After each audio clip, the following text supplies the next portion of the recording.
WWE SummerSlam is tonight, the biggest pay-per-view of the year behind WrestleMania, and as always, I am very, very excited.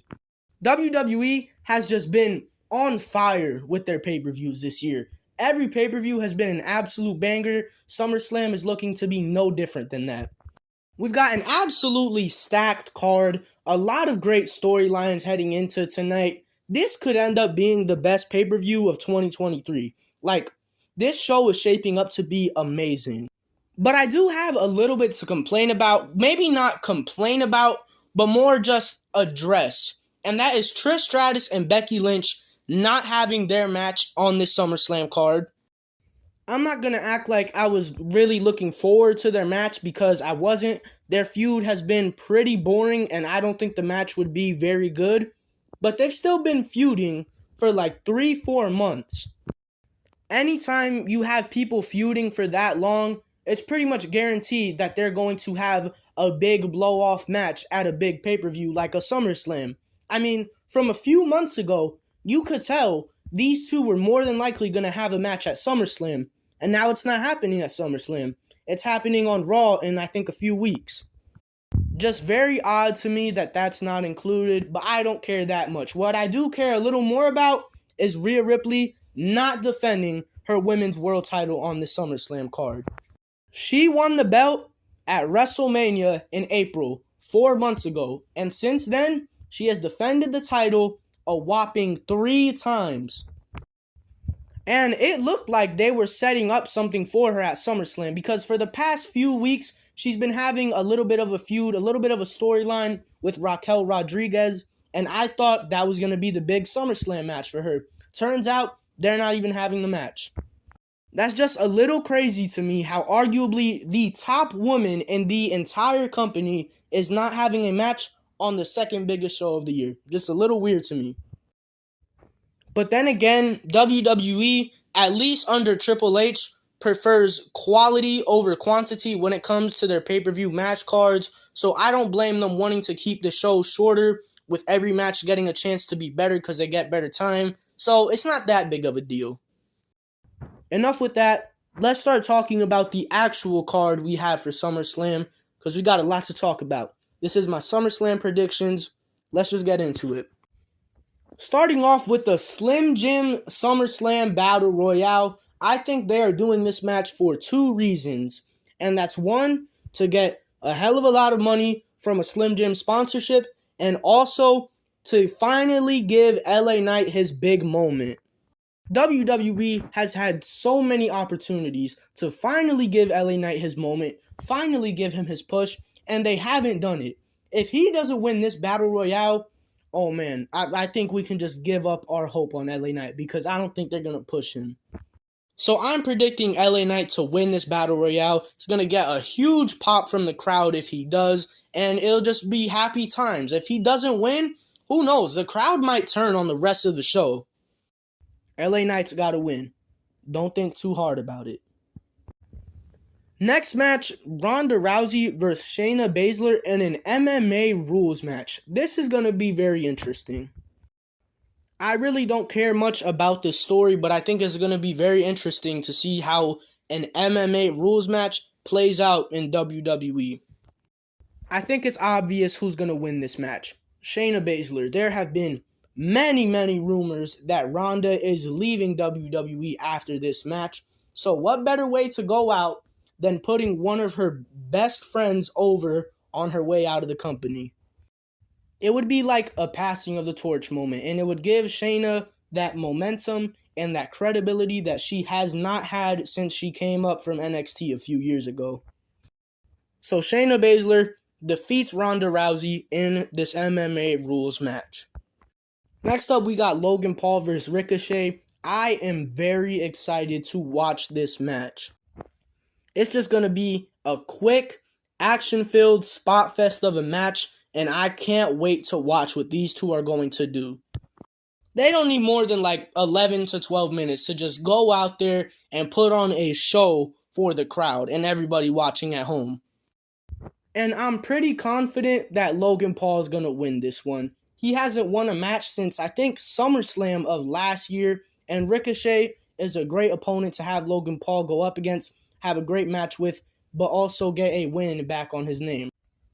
It'd be really cool to see Ricochet win, but I just don't see that happening. I think they want Logan Paul to win this match here. So I predict Logan Paul to beat Ricochet in this match. I honestly think this match should open the show to get the crowd going early. This next match could possibly be match of the night. Hell, it might even be a match of the year candidate. And that's Gunther versus Drew McIntyre for the Intercontinental Championship. This match is going to go so hard. You just got two big, lethargic men that are just going to be smacking each other for 20 minutes straight. I can't wait for this match, honestly. It's going to be brutal. Both of their chests are going to be red by the end of their match. There's going to be chops all over each other's back. This match is just going to be insane. But who do I got winning? It's tough. It's tough. But I got Gunther retaining his Intercontinental Championship. Gunther is what? A little over a month away from breaking the Intercontinental Championship longest reign record. You're not going to have him lose it here when he's so close to breaking it. So close. I think Drew McIntyre is one of the best options to dethrone Gunther for this IC title, but just not right now. Let Gunther break the reign first, and then we'll see who can beat him. But for now, have Gunther retain, let him break the record, and then we'll move on from there. Gunther wins this match tonight. Probably not going to be clean. Imperium's definitely going to help him some way. But no matter what, Gunther will walk out still IC champion tonight. This next match is also going to be insane. Bianca Belair versus Charlotte Flair versus Asuka for the WWE Women's Championship. There's no way this match can be anything less than great. You have three of the best women in WWE right now going at it. Give them a good bit of time, and they'll absolutely deliver and more. But who do I think is going to win? I'll tell you this. There is no reason for Asuka to lose this match. She just won the title, and she deserves a lengthy reign with that title. But knowing WWE, they're probably going to pull something stupid and have Charlotte win her 15th title, which absolutely does not need to happen. We do not want that. And it is also way too early for Bianca to win that title back. She just lost it to Asuka. Why does she need to get it back like a month and a half later? Asuka should 100% win this match, and I think WWE is smart enough. I think they're going to have Asuka win. It's just very scary because when Charlotte's in a match, you never know what could happen. And when it comes to Io Sky potentially cashing in her Money in the Bank briefcase tonight, I don't think they should do that. I think they should hold off on it for a little bit, let Asuka have a nice title reign, and then we could talk more about Io cashing in. But as for now, just let Asuka win and hold off on the Io cash-in. Next up, we got Cody Rhodes versus Brock Lesnar, and now I'm going to complain. This is a feud that has been going on for 4 months since the night after WrestleMania. Every week, Brock comes out and damn near kills Cody. He humiliates him, throws him around like a little kid, breaks all of his limbs on his body. They've already had 2 matches. This is the 3rd match, and it's probably going to be the final match in this long feud. And it doesn't have a stipulation? Cody has been getting his ass kicked by Brock every single week. He even got his ass kicked in front of his mother. And he's just going to have a regular match with him, right? That makes sense. This match not having a stipulation is just so stupid. It doesn't even need to be anything crazy like a Hell in a Cell or a 3 Stages of Hell match. It could be something like No Holds Barred, Extreme Rules, even a street fight. You don't even got to do anything crazy. Just give it a stipulation. But no, we're just going to let them have the same match that they've already had 2 times before. I'm really upset this match has no sort of stipulation. And the crazy thing is, too, we all know Cody's winning, right? It's so obvious Cody's winning. But you're telling me we're supposed to believe that he can get his ass handed to him for 4 months straight? and then he could just beat Brock in a regular match like nothing happens. No, he needs to use weapons to overcome Brock. It doesn't make any sense that this match doesn't have a stipulation. And it's obvious Cody's going to win. Hopefully they can have like a banger of a match, like an absolute classic, and they make me eat my words. But I just think it would be so much smarter for this match to have any stipulation. But whatever, Cody's getting the W. Now let's move into one of our world title matches, and that is, of course, Seth Rollins versus Finn Balor for the World Heavyweight Championship. Look, man, I think Finn's winning this one. I really think that Finn is going to take that title off of Seth Rollins here. It's been 7 years since their last match at SummerSlam, and we know what happened there. Finn Balor beat Seth Rollins, but Seth Rollins injured Finn Balor during that match, and it pretty much derailed Finn's entire future of his career. 7 years later, Finn gets a chance at vengeance. I think it's a perfect chance for Finn to get that win back over Seth. Finn has the Judgment Day in his corner. He's probably going to get help from Dom, Rhea, and Damian. And I think Finn walks out of this match as the World Heavyweight Champion. Now, do I think Damian Priest is going to cash in his Money in the Bank briefcase? No, I don't think Damian should cash in. Right now, the Judgment Day is really hot. Dom has the NXT North American title. Rhea has the Women's World title. And Damian has Money in the Bank. You have Finn win the World Championship. Now all the Judgment Day has something. Finn can have a solid world title reign that he deserves, and you can also build a really nice story around Damian having the briefcase and the suspense of, is Damian going to cash in on his partner in Finn? I think there's a better story to be told if you go that route rather than just having Finn win tonight and then Damian cashes in on him right after Finn wins. So that's my prediction. Finn Balor defeats Seth Rollins for the World Heavyweight Championship, and Damian Priest does not cash in. Now time for the main event.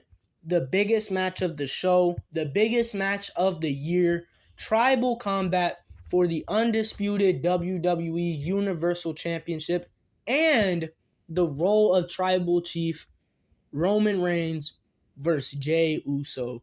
This is going to be a movie. We've seen the entire Bloodline storyline, and we know how good it is.